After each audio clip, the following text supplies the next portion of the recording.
Gargaramne nuti beekna jabaadhamni kee tilmaama meestuu manqabu guddaa dhojiin kee silaatoo waan jennu hin qabnu baraan jajamee alfa meegaadhuu manqabnu olol qabame silaatoo waan jennu hin qabnu baraan jajamee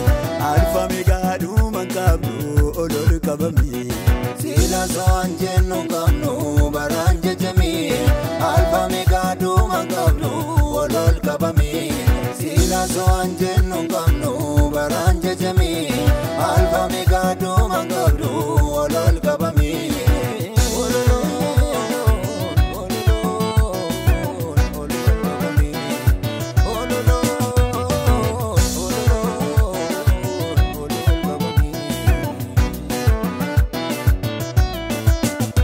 Sande muumilli kee suuta jeta harka namaa miti margi kee hundumatti tata hundumarra caalaa gooftaa koo maqaa kee eebbisa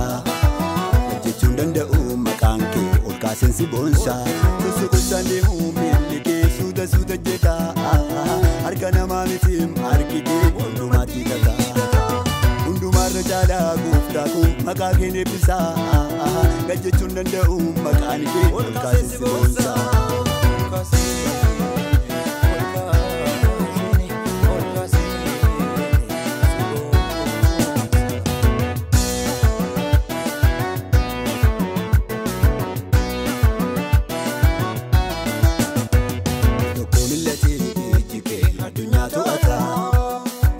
Jarantu asasti buda ragesisa gadi fago yamni ke ayo tati moto tati gofta ko bitan kabdo adoko millete ejike adunya to ata yite jarantu asasti buda ragesisa gadi fago yamni ke ayo tati moto tati gofta ko bitan kabdo ati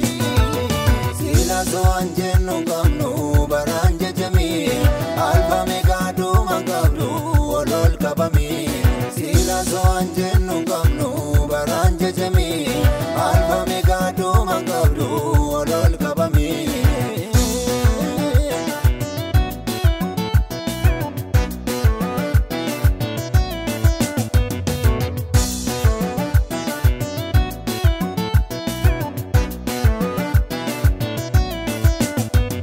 ta'an sooratu garaan kee Malam baltuma murtii qajeelaadhaan murtiin kee hojiin kee akkuma walqixxeetti ilaaltaa hundumaa bifaan hin madaaltu kanaaf gajjadeesiif ogguma xinnaaf guddaan bartu mataan sooratu garaan kee kan malam baltuma murtii qajeelaadhaan murtiin kee hojiin kee akkuma walqixxeetti ilaaltaa hundumaa bifaan hin madaaltu kanaaf gajjadeesiif ogguma xinnaaf guddaan bartu Mata ansoratu serike amala maltuma murti kajelala murtinge ojinge aguma